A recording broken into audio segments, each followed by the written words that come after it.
author Steven Pressfield, there's one main reason that people fail to take action when they really want to: resistance. Internal fears, procrastination, self-sabotage, avoidance, and self-doubt are all forms of resistance that can prevent you from taking action, especially, in the case of Pressfield's work, creative action. In his renowned book, The War of Art, Pressfield explores the idea of resistance and gives readers advice on how to push past it. Let's say that you're trying to complete a project that requires an enormous amount of creative input. For example, writing a novel. You've always wanted to write one and know that you would derive enormous satisfaction from the challenge and from seeing the completed work transform from abstract ideas in your head into something real on the page. And yet, as compelled as you are to achieve all this, you sit down, day after day, in front of the blank page and produce nothing. Is it writer's block? Are you simply a poor writer? Pressfield would say that all you are experiencing is garden variety resistance, that nagging inner voice that questions you, puts you down, and tells you that your efforts will be for nothing, so you might as well give up. This internal and self-defeating force seems trivial, but it's powerful enough to consistently stand between you and the things you know you want. Pressfield talks about this force like he would a force of nature, something constantly pushing against your efforts. It's all the negative thought patterns, blind spots, low self-esteem, self-biases, laziness, and plain old fear that keep us unable to act. Even worse, the more we procrastinate or avoid our task, the more our inner resistance might encourage us to think of this delay itself as proof that we are incompetent. It's not just artists who struggle with this. Anytime you're trying to create something new, you may encounter resistance, whether you're trying to invent something, compose clear communication, or launch a business endeavor. Pressfield states it clearly: you are not your resistance. He makes this point again and again to emphasize the fact that procrastinating on a task is not proof that you should give up or evidence of your lack of ability or competence. Simply, feeling resistance is normal and not a reason to give up or give in. All it really is? A common reluctance that all human beings experience during the creative process, and nothing to get worked up about. The only response we can have is to acknowledge it and take action anyway. So, if you sit down and find yourself unable to write a single sentence, your mind might start up with a complicated internal stream of self-doubt and criticism. This is hopeless, and your idea is really boring anyway.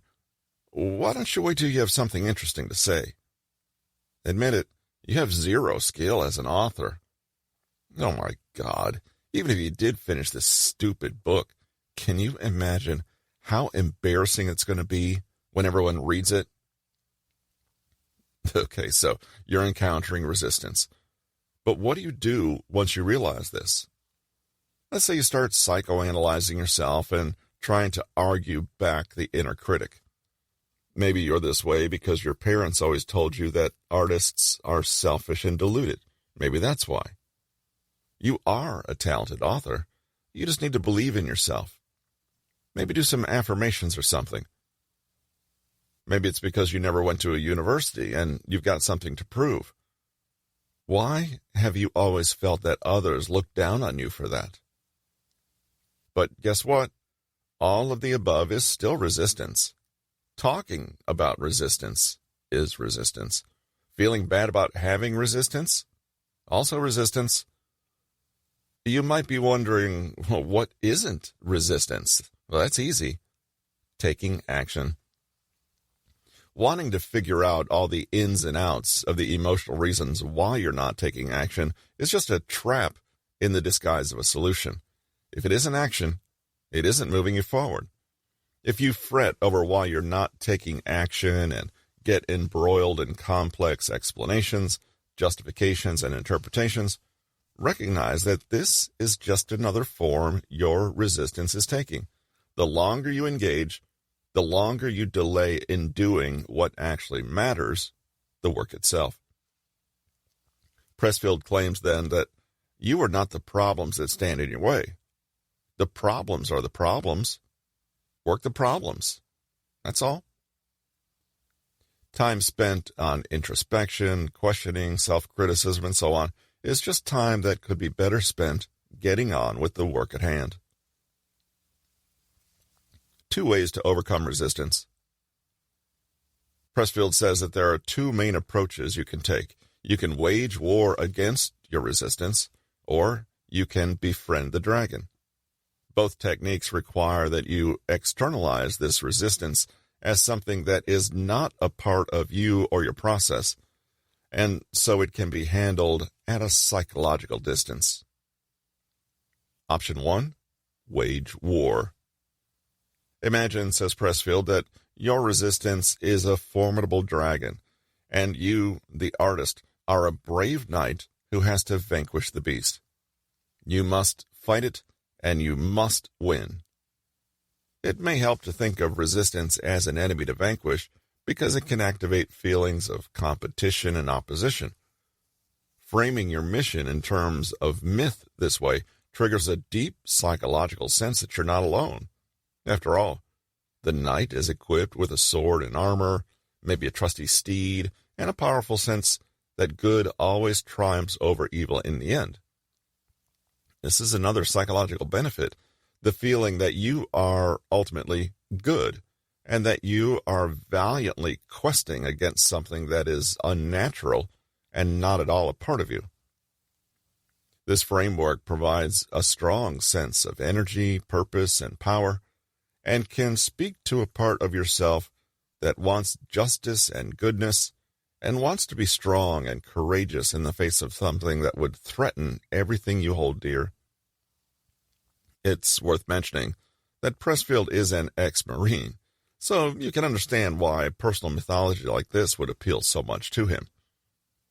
In his book, Do the Work, he writes, "Resistance is an active, intelligent, protean, malign force, tireless, relentless, and inextinguishable, whose sole object is to stop us from becoming our best selves and from achieving our higher goals." Here are the steps he recommends for battling that malign force. Step 1, give the dragon a name. This externalizes it and gives the concept a psychological handle. Make this name a shorthand for all the reasons behind the resistance. You're not going to dwell on these reasons or rehash them again and again. You're just going to slap a label on the whole mess and move on. Let's call your resistance fatso or who cares to emphasize the lack of bother you're going to show it. Step 2, ignore the dragon. One trick the dragon can pull is to lure you into completely unnecessary battle in the first place. You could sit down to write, gird your loins, and prepare yourself for a massive face-off. But why do that when you can just quickly get started before your resistance even has time to wake up and start challenging you to a fight? You don't have to be ready or have an argument or a big analytical session before you can start. Just start. Step 3, fight the dragon. Sure, once you just start, you might find who cares bursting onto the scene with extra force. Fine. The dragon wants to stop you by any means necessary. The way you win against the dragon is to not stop. This bit's important. If you turn away from your work and focus instead of stabbing at the dragon, you've already lost, since the dragon has succeeded in getting your attention off what matters. No, your task is to blast through the dragon's distractions and continue on your path, undeterred, no matter what. Move faster than the dragon. Don't get lured in or trapped.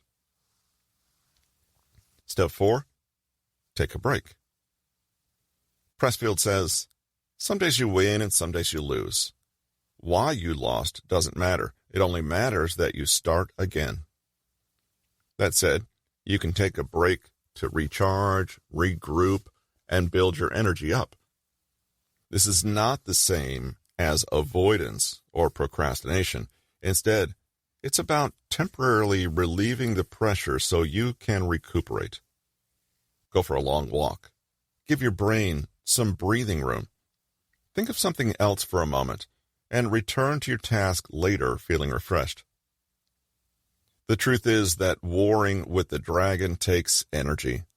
The dragon is enormous, strong, and persistent. It has far, far more energy than you do and is hell-bent on standing in your way. Plus, a dragon never really dies. Luckily, though, you don't have to kill it. You just need to consistently keep it away long enough to get your work done. Knowing that the dragon is always ready to rear its ugly head later on actually empowers you. It's because you're not surprised or dismayed when it happens. You're expecting it and already know what your response will be. Carry on doing the work anyway, just like always.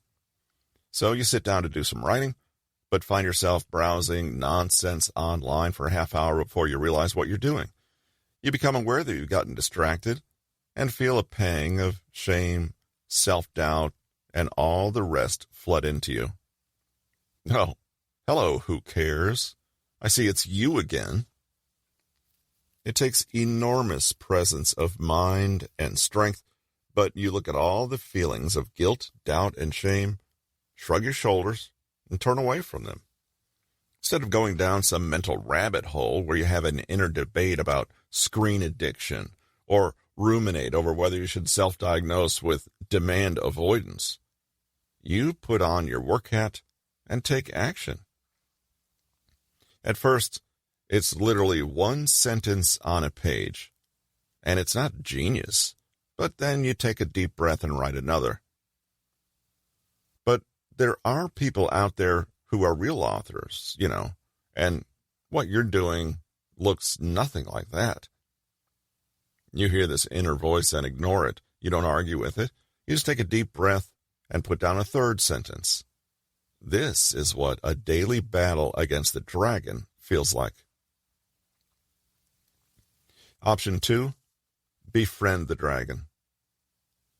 Granted, you might not be an ex-Marine like Pressfield and find the war metaphor less compelling. For some of us, labeling something an enemy and using imagery of violence and force against it actually makes us fear that thing more.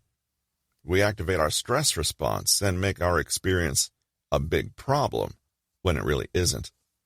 Plus, we may have a nagging suspicion that our resistance wasn't some senseless beast, but a force that is, at least in some part, there to help us, protect us, or share an important message.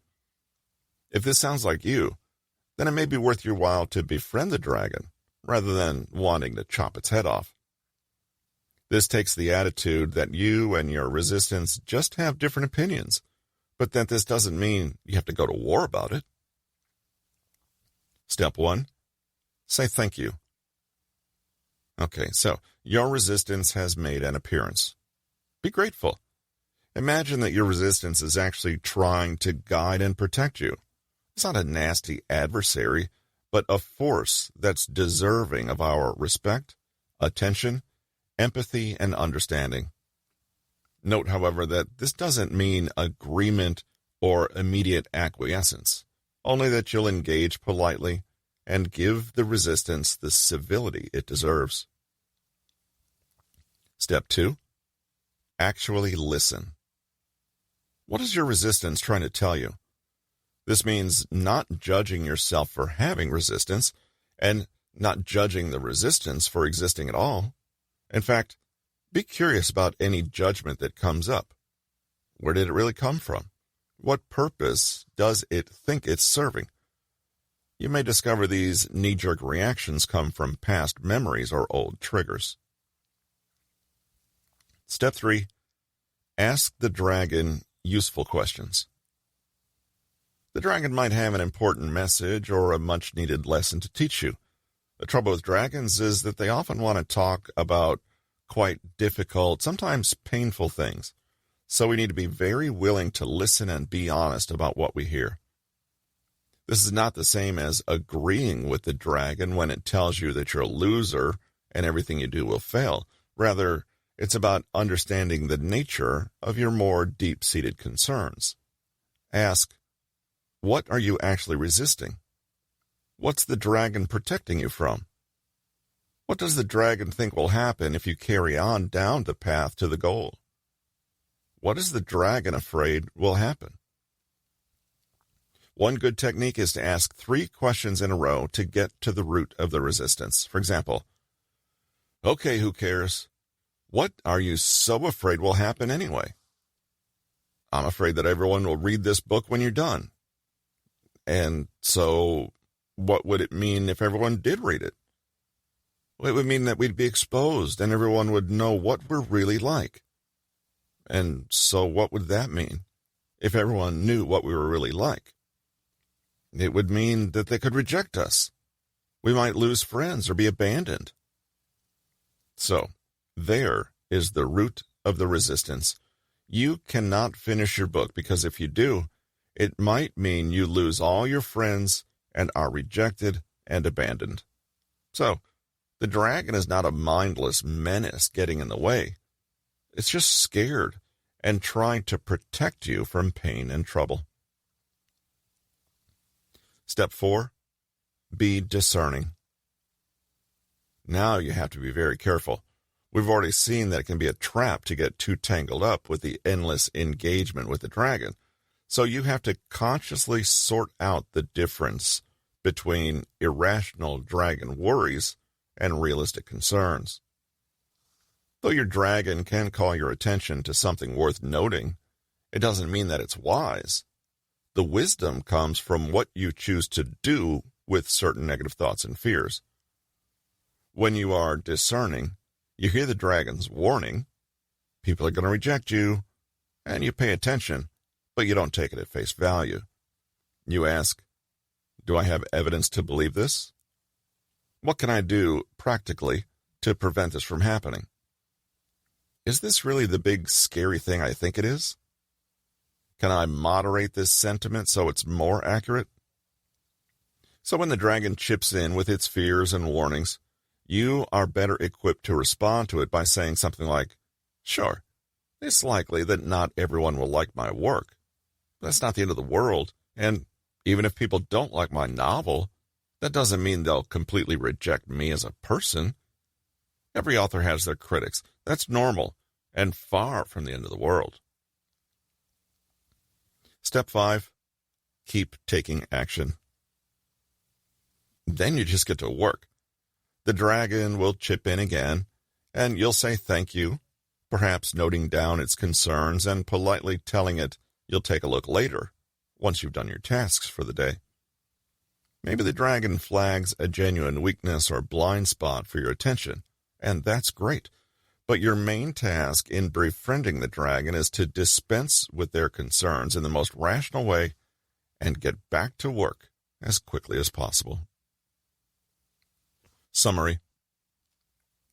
Choosing the status quo, foregoing action, is still a choice and it comes with risks.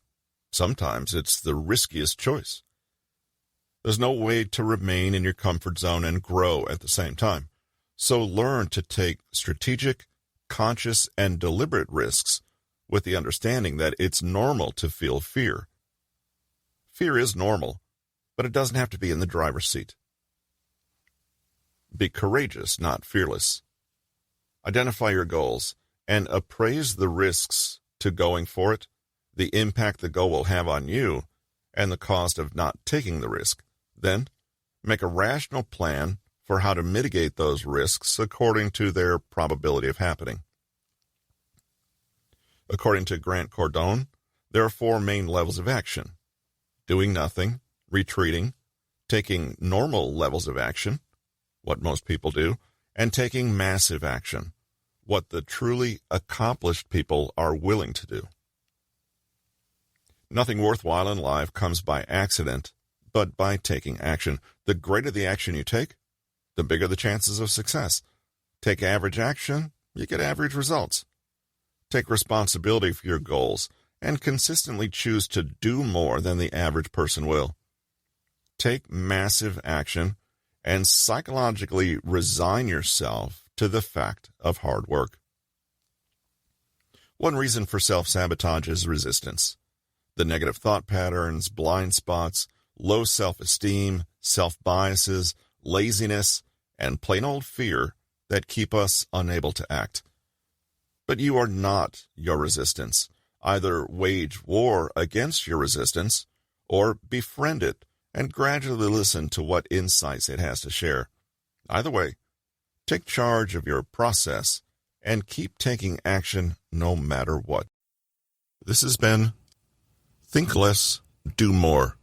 Create an action bias, stop overthinking, and learn how to actually change your life. Written by Peter Hollins, narrated by Russell Newton. Copyright 2023 by Peter Hollins. Production copyright by Peter Hollins.